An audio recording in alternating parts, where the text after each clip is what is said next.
So I wanted to do a video today that basically focused on what you guys asked me. So I wanted to start this video with how to start your own blog. I wrote down some things that were like key that I learned over the years, so I'm just gonna jump right into it. So the first thing that I want to say is to brainstorm. Just like when you were in high school and you had to write a paper and they made you brainstorm before you write the paper. I mean, basically writing a blog is writing. You're going to be doing a lot of writing. So it's always good to have a way to kind of brainstorm or a plan. I suggest getting a notebook or something like that to write your ideas down. It's good to have a journal, like a planner, something of that sort, so that you can keep track of what it is you want to put on your blog. So I downloaded a free blog planner, and this is just says your yearly blog plan, and then it comes with your entire year on a calendar. I don't know how well you can see this because of the lighting in here, but this is basically a calendar of the entire year right here. So it's January, February, March, basically all the months. And then it goes into, which I'll do like a close-up maybe throughout the video or something.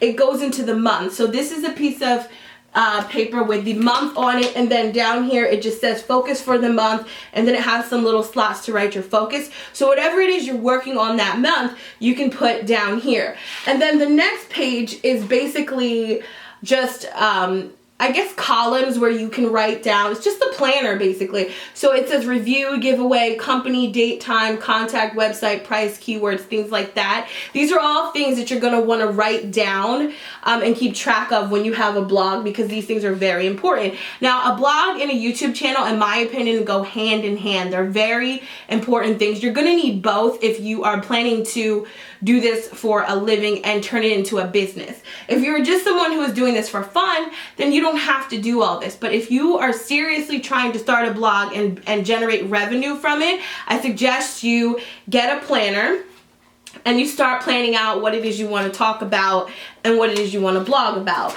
The next one is like your week basically. So every day of the week is on here, and anything you need to do or plan out, you can put on here. The first page before that was just like brands and companies that you're going to be working with that month, if you are working with any. So that's a very important page.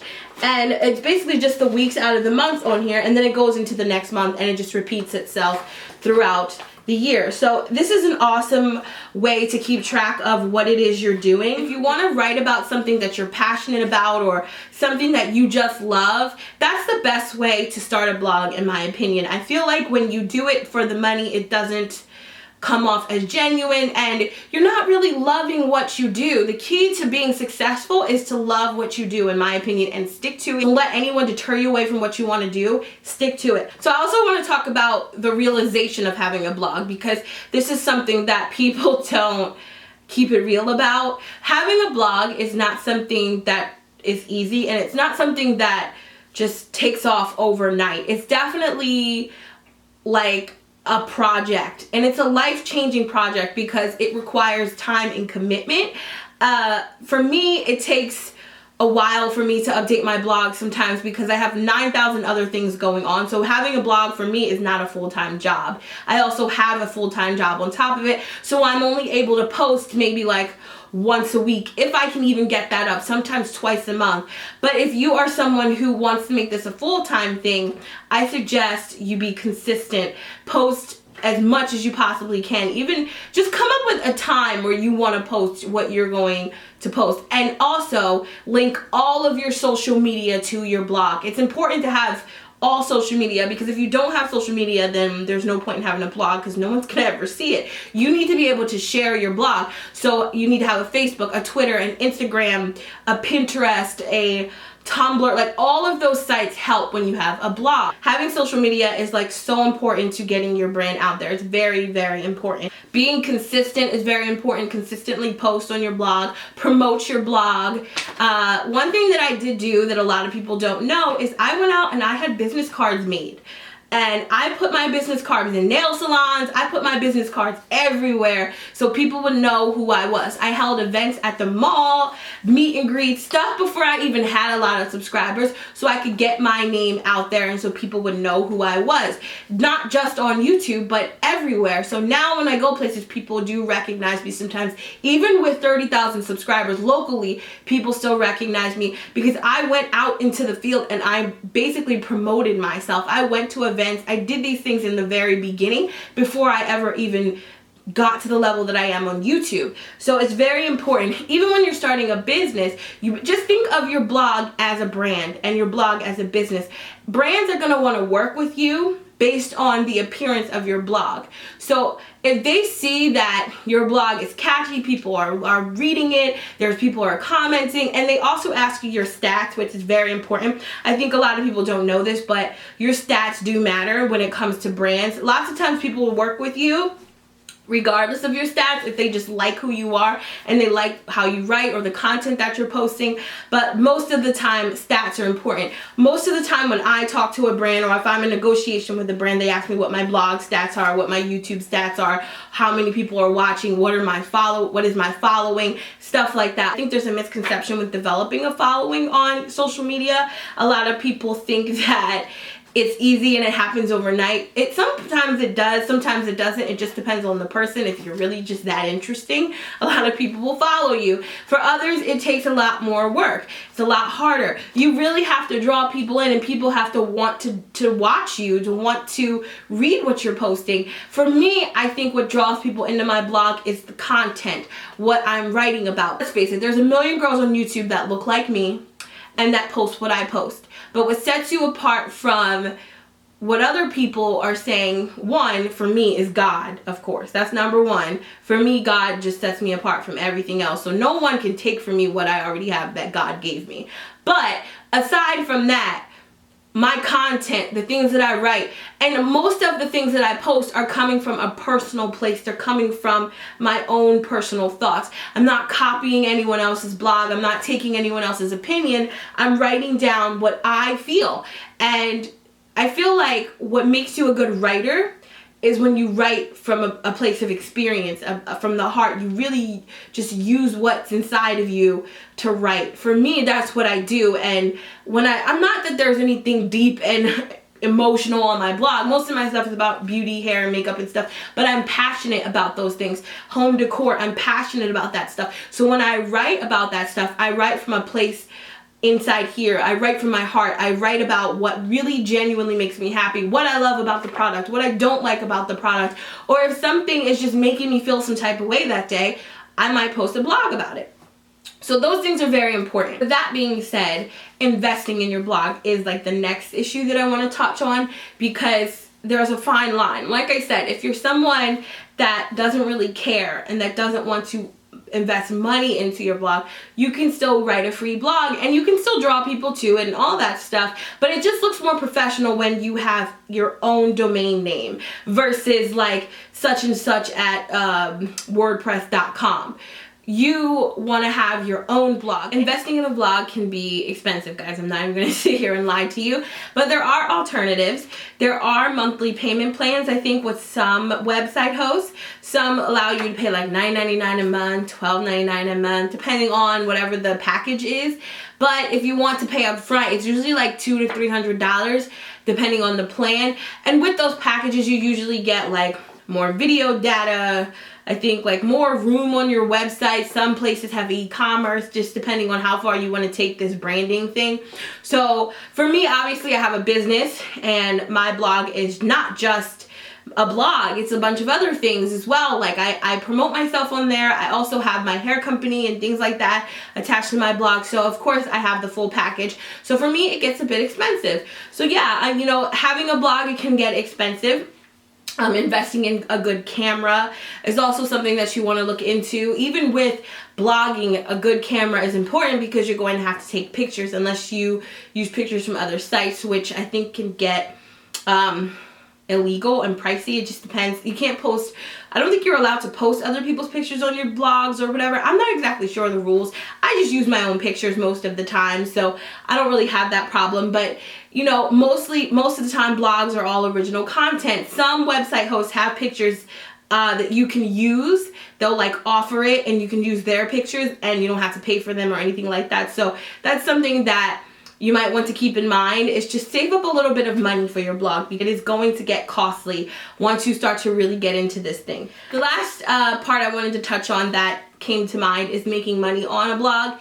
Lots of the times you're using a free website host if you don't have the money yet to invest in your blog. So it is harder to make money on a blog. That's why I recommend just purchasing a blog and then, you know, getting brands to work with you. A lot of brands don't only want you to make a video. Sometimes they want you to continue the post onto your blog or whatever the case may be, and this for you is a good thing, because lots of times brands will pay for that. And that's great, because that will generate income for you. So that's one way to make money on a blog. But truthfully, if a brand is willing to pay you to post on their blog, like actual money outside of product, they're going to want to know your stats. What is your blog bringing in? They're going to want to know. And a great way to find that is on your blog's main page. Not on the blog, but like when you sign into your blog to work on your blog, it usually has like stats or whatever. I don't know if I want to put this in a separate video with how to deal with brands and how to communicate with brands. I don't know, it might take too long to put all that into this video, but just be professional. That's one thing I want to say. I can go deep into this if you want to see it in another video, but getting brands, getting PR companies to send you product and stuff like that, it can be hard in the beginning if you don't have the following. Some companies just want their product out there. So some companies will send you product for free and they won't pay you to post or to write or to put on a YouTube video or whatever. Most companies, when you're first starting out, send you free product, which is not a bad thing. Personally, in my opinion, if you don't have a following at all and you're just starting out and brands want to send you product, accept the product. Don't ask for money. That's just my personal opinion, because most brands are going to be like, well, what's your audience? If you don't have an audience yet, I don't think that it's professional to ask for a certain amount of money, because when it comes to negotiating with a brand, they're going to want to know what you bring to the table besides you. You're going to have to be able to offer them something that's going to benefit them outside of you posting a video. They're going to have to want to know that their product is going to reach your audience. And if you have not developed your audience just yet, or you don't know who your key audience is, that's a problem. So I wouldn't ask for money up front if you don't have the following or the stats. That's just my personal opinion with the blog situation, with blogs and with YouTube. If you're just starting out, say you only have like 500 subscribers and you reach out to a brand, it's going to be a little harder. They might send you product, but I doubt they're going to pay you. Most brands don't want to pay in the first place. So if they do pay you, they're going to want to know why they should pay you. So that's something that we could talk about in a whole other video, because that is a huge just discussion in general with YouTube, with blogging, with everything. But at the end of the day, it all depends on you and how far you want to take this thing. Do you just want to blog, or do you want to make your blog a brand? If you're going to make your blog a brand, all of the things I brought up in this video are very important and things that you're going to want to take into consideration, and definitely jot this stuff down, because these are very, very important things that I had to learn. Developing a rapport with a brand is one of the key things you're going to want to do. Developing a relationship. Most brands will send you product for free. Once you get to a certain level, if they feel as though they want to give you money for it, they can. Once you get to a certain level though, you can start demanding money as well. Personally, I mean, you deciding how much you want for a video, or how much you want to post a video or to post a blog, that's your own personal business. I can't get into telling you guys what to charge or anything like that, because that's you and you have to decide what you're worth. But one thing I will tell you guys when it comes to blogging, branding a product, whether you're an artist, whether you are, I don't know, a janitor, whatever the case may be, whatever you are in life, you make sure you set the tone for what you're worth. Do not allow anybody to tell you you're not worth something. If you charge $100 for something, you charge that $100 for something. I wouldn't say you should charge like $3,000 for a video. No, people are gonna walk away from you and think you're crazy, depending on who you are and depending on your following.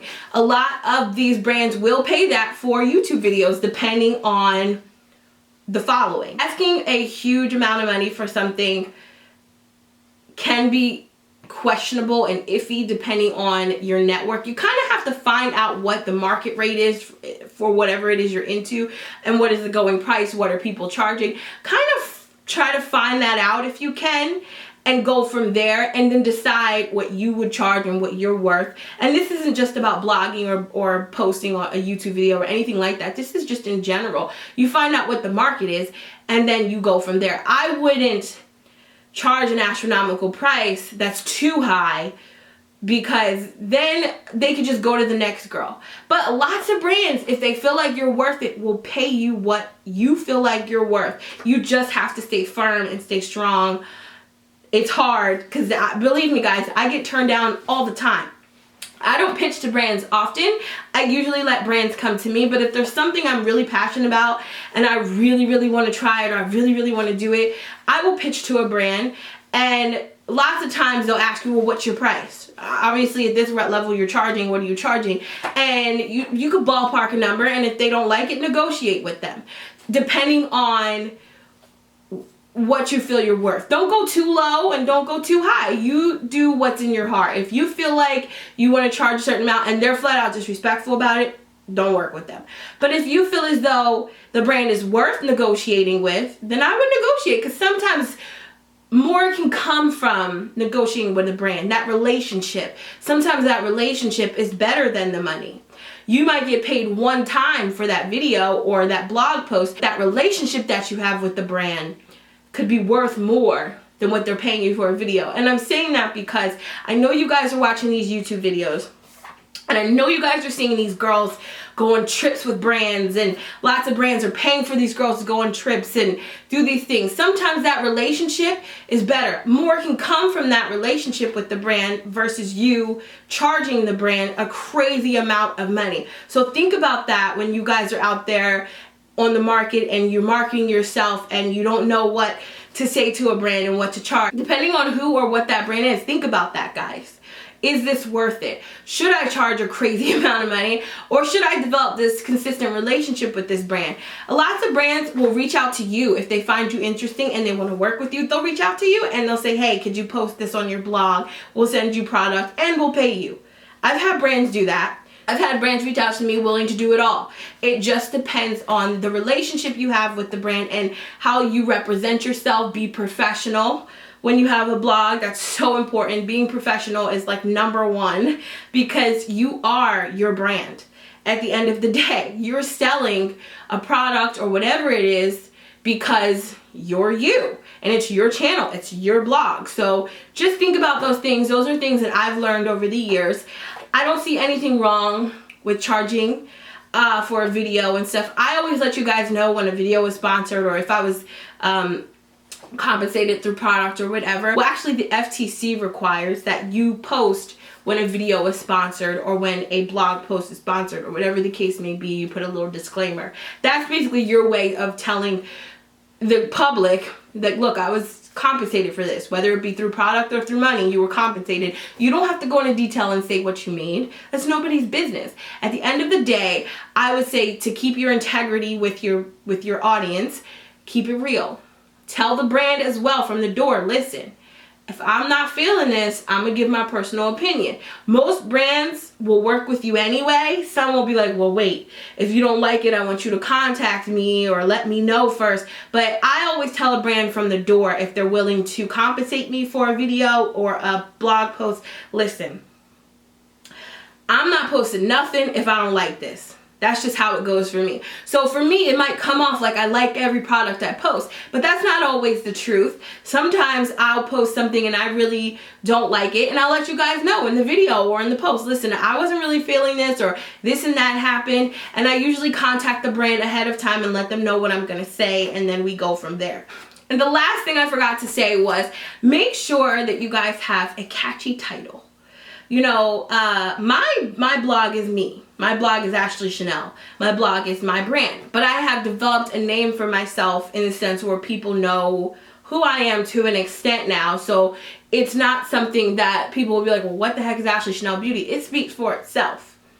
In some situations, using your name could go left or right. It just depends on you and how you market yourself. For me, it just worked out. But if you could come up with a cute name for a blog or a catchy name, something that people will remember, that's also really, really great. Look into promoting your brand, promoting your product, whatever it is you're selling or you're putting out there, whether it be you, a blog, or whatever the case may be.